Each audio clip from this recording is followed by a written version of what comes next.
hen into the festival. How do you feel we're going? Amazing rum to taste. People will be fucking awesome. It's been a great evening. A lot of interesting rum to taste from different spectrum. From agricole, which is one of my favorites, by the way. Molasses, it's good rum, but agricole, So we've got 3 hours more to go into the festival, and my take on it is I hope there's going to be 1,000 of more rum festival in Melbourne and Australia. It's about time that we appreciate what it brings to people, to the rum family. It's not just about the liquid gold, but as you said, Norman, it's about the connection, the differences of rum, whether it's made from sugarcane juice or whether it's made from molasses. It's about respecting the spirit and the craftsmanship behind it. It's also about the food, and it's also about the music. it's also about the people. Like for me, rum, it's all about emotion. Rum is an emotional drink.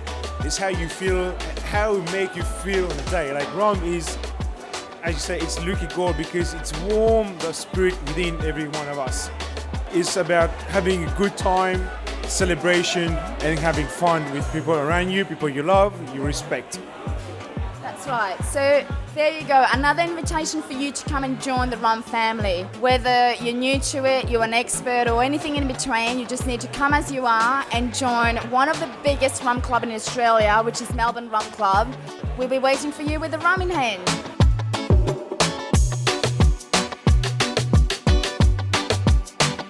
Wow, it's the very first time I've ever been at a rum festival.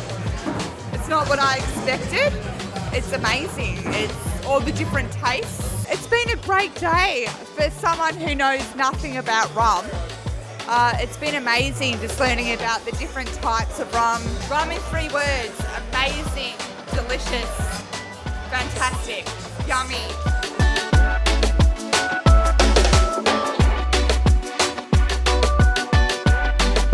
Why rum? It's a really interesting question. So many years ago I had an ex-flame and so I moved to Canada chasing her, and unfortunately the relationship finished, and it had always been my dream to go to Cuba. So when leaving Canada, you couldn't fly to Cuba from America at the time, so I flew to Cuba, enjoyed the rum, the cigars, the music, the people, and just fell in love with the culture. And that's how I fell into rum, really. Look, the hospitality industry is incredible. It's full of passionate people, people who are producing things, people who are serving people. It's, the service industry is amazing. You've got to have a real passion in your heart for giving someone a good time, and that's what I love about hospitality, to be fair. Why rum in particular? Well, I guess based off that Cuban story, I was sitting there, what does Melbourne need, or what does Fitzroy need? And I thought, why not a rum bar? And so I researched the other rum bars, saw what we could do better, and that's how the Rum Diary started. So why flavoured and spiced rums? It's a pretty interesting question because at the Rum Diary we started making our own spiced rum because other spiced rums in the market weren't as good as we thought they could be. So we started making our own, and then we've got an actual product based on that. But where's the future? Well, I think we're the only company in the world who focuses purely on flavoured and spiced rums. Do we add sugar? 100%. Do we add flavour? We add flavour purely from natural products. So I think the way the rum industry is going is about authenticity.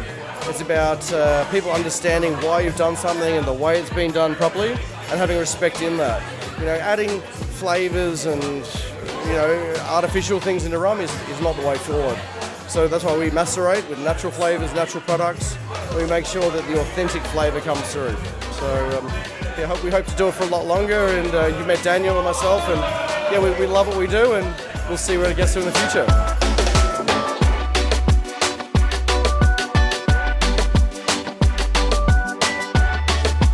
Hey guys, I'm Tom Bulmer. I represent the Social Spirits, Sugarcane Sunday, and the Rum Club Australia. I love rum. I've been involved in the rum industry for about 10 to 15 years. Started as a bartender, and rum was my spirit. It was what I loved in the world. When you drank whiskey, you were tasting something smoky, and I got it. When you drank a gin, you'd have a gin and tonic. Rum was fun. Rum was always a reminder of the Caribbean, a reminder of somewhere beautiful. And I guess that's what I fell in love with. I fell in love with the idea of escapism. As you can tell, tiki culture. I guess at the end of the day, what I believe in and what I see in rum is a spirit that encapsulates everyone at their finest moment. You know, it's your holiday. It's in that glass is a taste of the Caribbean. It's a taste of an island, of a people and a culture. And that's just something that no other spirit could really give me. And it's what I believe in. Where do I see rum going? Anywhere it wants to. Like, the idea of escapism and the idea of what rum represents in the world is something greater than just a spirit. You look at sugarcane fields in the Caribbean, India, Southeast Asia, Australia. Rum is truly the international spirit because no one nation ever started making rum. Everyone made it, and everyone still makes it for their people and for their nations. I just see rum going further afield and being enjoyed by more palates and more nations. And rum has something to give back as well. People always forget about sustainability, but rum was actually originally made from a waste product, molasses. So when we talk about rum and when we talk about what it can achieve for the world, I think rum can continue to be a sustainable product and continue to lead the way in sustainable practices for spirit industry as a whole. So I hope it continues on, and I hope festivals like this and people like this can keep coming to these sorts of events, because all we really want and all we want to see in this world is a smile and a glass of rum in your hand. I'm assuming I'm here to talk about rum. So, how did I get into it? It was a long time ago, nearly 20 years. I was a very young guy in London, got the chance to work at a bar called Trailer Happiness on Portobello Road in Notting Hill. Probably one of the most famous rum and tiki bars in the world. From there, the rum club started, one of the very first rum clubs, which I helped to organize on a monthly basis. And I met every distiller and blender, all the biggest rum companies in the world. I loved rum. It's the most diverse, incredible spirit. And from there it kind of grew. And over the last nearly 20 years, it's always been with me. When I moved to Australia, we helped the rum club here with Golden Monkey. With them for a while. Rum's always been a big part of what I've done in the industry. I've set up and designed bars all over the world, but rum has always kind of been a main part of that.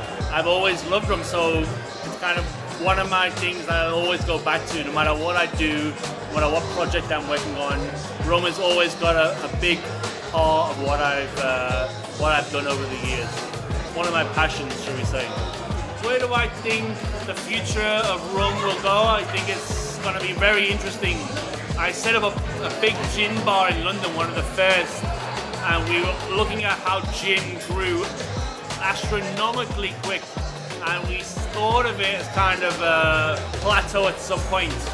And I think rum will do the same thing. It will grow and grow and grow.